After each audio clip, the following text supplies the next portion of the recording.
He said easy work, easy money. Do you agree? Don't worry about what there's no easy fight. There's no easy fight. Why is he saying this? Why is he saying this? He said easy money. But he believes in me. Yeah, he that's believes right. in me. I like that. I've never seen like someone on X Factor that can't sing, but their parents believe in them. I'm going in there. I can fight free.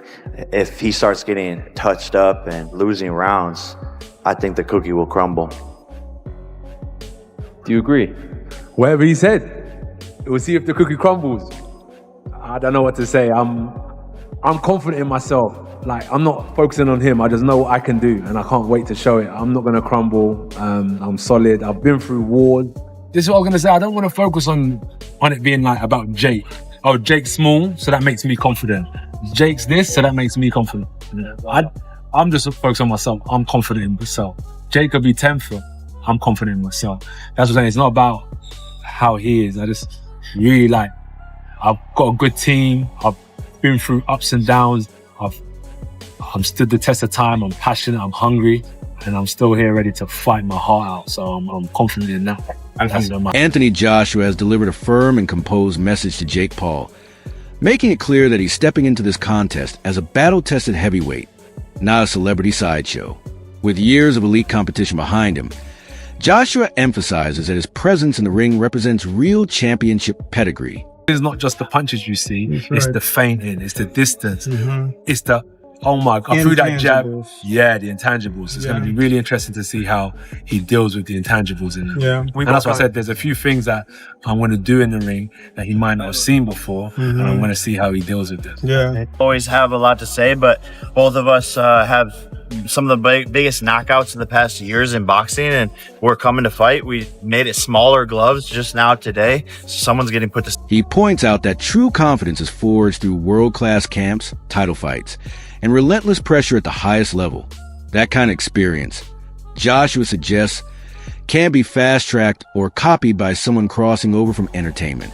I align myself with some of the greatest coaches and greatest fighters in the world because I have that hunger, that desire. Every time I've been knocked down or been in trouble when I was younger, came back 3 years later, got to the Olympics, get in trouble again before the Olympics, 3 years later, become world champion after 16 fights, win all the belts, get beat by Ruiz, come back and unify the division for the second time. It's just constantly drives my focus and my hunger to get better. So I'm going to be a tough man to break down 100% come December 19th because I've been building myself over the last year. I ain't been sitting back.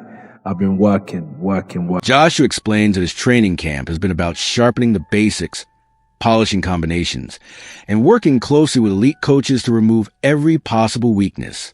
For him, this fight isn't about noise or promotion. It's about exposing the clear gap between a crossover fighter still learning the craft and a fully developed professional.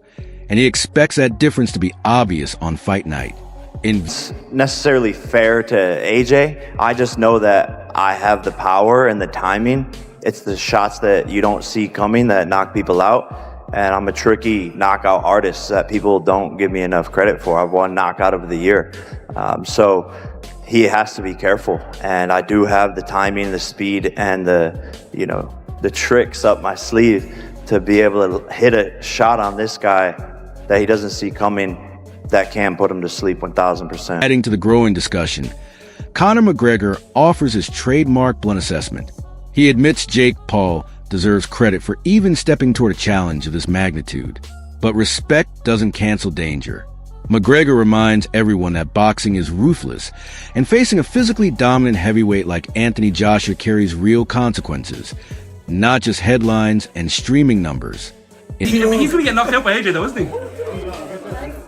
If he makes that walk, gotta give him his respect for that. It's very dangerous, you know. It seems like Netflix are all over him. It's a dangerous sport, and you can't overlook that.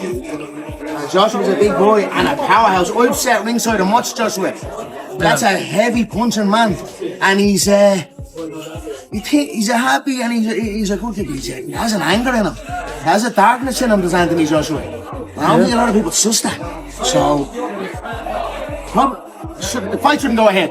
In my opinion, the fight shouldn't go ahead. However, if he does it, I'll give him the McGregor describes Joshua as a naturally powerful puncher with a fierce edge that only seasoned fighters truly understand. In his view, very few men can absorb what Joshua delivers when locked in. He even questions whether the matchup is wise, given the potential damage involved. Still, if Paul chooses to make that walk, McGregor believed the bravery alone deserves acknowledgement, even if the result feels almost inevitable. Don't want to ask you about a prediction for Jake Paul and Anthony Joshua because I think a lot of people know what will happen. But is it dangerous for Jake Paul to be taking on a big heavyweight? You're a heavyweight, man. I wouldn't want to get punched by you here.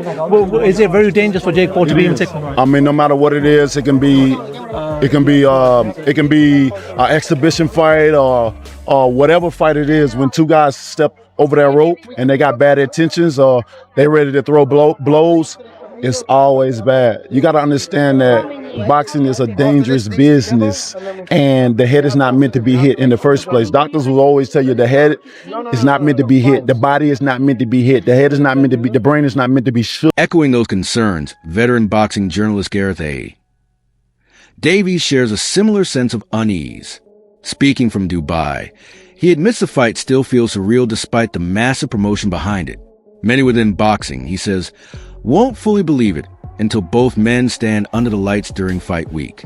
Davies credits Jake Paul for accepting the challenge, but stresses that reality cannot be ignored when developing boxer steps and with an established heavyweight force like Joshua.